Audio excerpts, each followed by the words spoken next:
So finally यहाँ iQOO ने अपना नया हैंडसेट लॉन्च कर दिया है iQOO 11, जो कि कहा जा रहा है कि वर्ल्ड्स फास्टेस्ट स्मार्टफोन है। और वो भी क्यों ना, क्योंकि इसके अंदर स्नैपड्रैगन का 8 Gen 2 मिलता है, जो कि डेफिनेटली इसको वर्ल्ड्स का फास्टेस्ट फोन बनाता है। लेकिन यहाँ पर कुछ ऐसे पॉइंट्स के बारे में हम लोग बात करेंगे और आपको जानकारी देंगे कि 60,000 रुपए इसकी कीमत है। भाई 60,000 रुपए क्या सच में इसके अंदर डालने जैसा बनता है? क्या ऐसे ऐसे पॉइंट्स हैं जो कि आपको ध्यान में रखना चाहिए इस प्रोडक्ट को परचेस करने के पहले? यहां पर वैसी ही चीजों को मैं हाईलाइट करूंगा ताकि आप अपने वैल्यूएबल मनी को इन्वेस्ट करने के पहले 2 बार सोच सके। तो मैं अजित आप सभी का स्वागत करता हूं आप ही के चैनल पे, और सबसे पहले रिक्वेस्ट करना चाहूंगा, चैनल को अगर सब्सक्राइब नहीं किया तो फटाफट सब्सक्राइब करके ऑल नोटिफिकेशंस पे क्लिक कर लीजिए। iQOO 11 प्राइस्ड एट 60,000, डिस्काउंट्स को आप छोड़ दीजिए, बिकॉज मेजॉरिटी ऑफ द लोगों के पास जो कार्ड्स, जो बैंक ऑफर्स होते हैं, जरूरी नहीं कि सभी के पास हो। इस केस में बहुत सारे बैंक ऑफर्स यहां पर इनवैलिड हो जाते हैं बहुत सारे यूजर्स के लिए। तो वैसे ही iQOO 11 के भी केस में सेम यहां पर देखने को मिलेगा।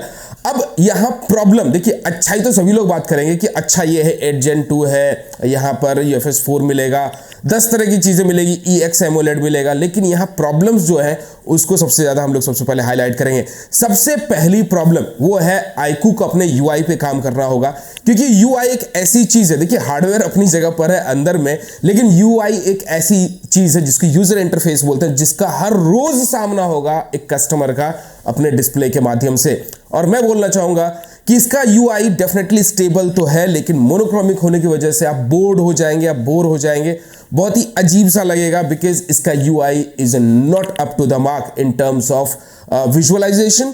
डेफिनेटली स्टेबिलिटी वाइज कोई प्रॉब्लम नहीं है, लेकिन UI iQOO का उतना अच्छा नहीं है, रिफ्रेशिंग लुक नहीं है, बहुत बोरिंग सा लुक है, और जो कि डेफिनेटली एक यूजर के लिए कंसर्न हो सकता है आगे चल करके।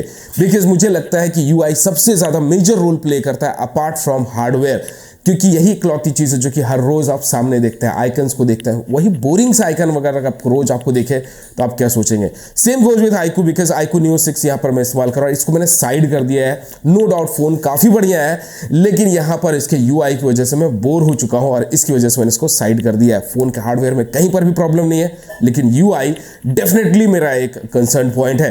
अगली चीज, कैमरा। 60,000 रुपए का फोन है भाई, 50 मेगापिक्सल का कैमरा है, 13 मेगापिक्सल का टेलीफोटो है, और 8 मेगापिक्सल का अल्ट्रा वाइड। भाई ना चले, 8 मेगापिक्सल का अल्ट्रा वाइड, वो भी 60,000 रुपए के फोन में, क्यों कोई इससे ज्यादा की उम्मीद होती है? अब OIS EIS सभी कुछ है, लेकिन मैंने यहाँ पे कुछ इमेजेस और सैंपल्स देखे हैं। कैमरा का OIS और EIS यहाँ पे ढंग से काम नहीं करता है। मेजॉरिटी ऑफ द ब्रांड्स आज के समय में जो यहाँ पर करती है वो क्या करती है कि OIS लिख देती है, और OIS एक्चुअली में यहाँ पर वीडियो में काम नहीं करता है। ये सिर्फ और सिर्फ जब आप इमेजेस क्लिक करते हैं तभी ये काम करता है। और मुझे लगता है कि यहाँ पर पता नहीं क्या iQOO ने किया है।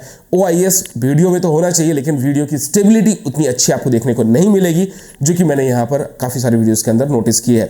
अगली चीज वो ये है कि इसके अंदर आपको मिलता है GN5 सेंसर। भाई साहब 60,000 रुपए का फोन है, आप सोनी का IMX सीरीज का यहाँ पे सेंसर इस्तेमाल करते हैं, because they are really reputed. और यहाँ पे परफॉर्मेंस में हम लोगों ने ऑलरेडी इसे चेकआउट किया हुआ है, और सोनी के जो सेंसर्स हैं दे आर रियली नाइस। ऐसा नहीं है कि वो अगर आप लगा दिए हैं GN5 तो that is really gonna be great, because Sony के सेंसर्स से बढ़िया सेंसर्स कैमरा के लिए अभी फिलहाल के लिए तो कुछ भी नहीं है। बिकॉज हम लोगों ने अच्छे से अच्छे ब्रांड्स में देखे हैं जहां पर अलग अलग लोगों ने अलग अलग यहाँ पर सेंसर्स इस्तेमाल किए ब्रांड्स ने, जैसे ओमनी विजन वगैरह हो गया, फिर सैमसंग के सेंसर्स हो गए। तो वैसे ही वो लोग सभी लोग मुंह के बल गिरे हैं, कैमरा वहां पे अच्छा परफॉर्म नहीं करता है। तो यहां मुझे लगता है कि iQOO ने एक बहुत बड़ी मिस्टेक कर दिया iQOO 11 के अंदर। यहां सोनी का IMX सीरीज का सेंसर इस्तेमाल करना चाहिए था, ना कि GN5। अगली जो प्रॉब्लम यहां पे देखने को मिली है वो ये है कि फ्रंट कैमरा सिर्फ और सिर्फ 16 मेगापिक्सल का है, एटलीस्ट 32 मेगापिक्सल। एंड्रॉयड हो, नंबर गेम पे चलते हो तो भाई 32 मेगापिक्सल देना चाहिए था। फ्रंट में 4K रिकॉर्डिंग देनी चाहिए थी, जो कि मिसिंग है। जी हाँ, फ्रंट में 4K रिकॉर्डिंग आपको 60,000 रुपए के फोन में नहीं मिलती है, जस्ट सो सरप्राइजिंगली यहाँ पे नहीं मिलता है आपको 4K रिकॉर्डिंग, प्लस OIS की भी यहाँ पर आपको फीचर नहीं मिलती है फ्रंट कैमरा में, EIS की भी फीचर नहीं मिलती है। तो जिसकी वजह से डेफिनेटली मैं बोलूंगा कि camera does the job. iQOO के कैमरास वगैरह अच्छे होते हैं, मैं कहीं पर भी डिनाई नहीं कर रहा हूं, लेकिन जो क्वालिटी जिसको कहते हैं क्वालिटी मैटर्स, वो क्वालिटी डेफिनेटली आपको iQOO 11 के अंदर देखने को नहीं मिलेगी। अब ये सारी चीजें रह गई, कि भाई ये सारी ऐसे पॉइंट्स हैं जो कि आपको सोचने में मजबूर करेगा कि iQOO 11 में आपको 60,000 रुपये लगाना चाहिए या नहीं लगाना चाहिए, क्योंकि मुझे लगा कि ये सारे ऐसे ऐसे पॉइंट्स हैं जो कि आपको जानना बेहद जरूरी है। एंड डेफिनेटली ये ऐसे की पॉइंट्स हैं जो कि आपको इस फोन को खरीदने के लिए आपके लिए एक डील ब्रेकर हो सकता है। आप इस पॉइंट को जानने के बाद आप इसको खरीद भी सकते हैं, नहीं भी खरीद सकते हैं। जो भी आपकी राय है मुझे कमेंट सेक्शन में फटाफट बता दीजिए। बाकी वीडियो आपको कैसा लगा है वो भी मुझे कमेंट सेक्शन में बता दीजिए। मिलता है अगली वीडियो में, तब तक ऐसे ही प्यार देते रहिए, अपना और अपने परिवार का ख्याल रखें। तब तक के लिए टाटा एंड बाय बाय।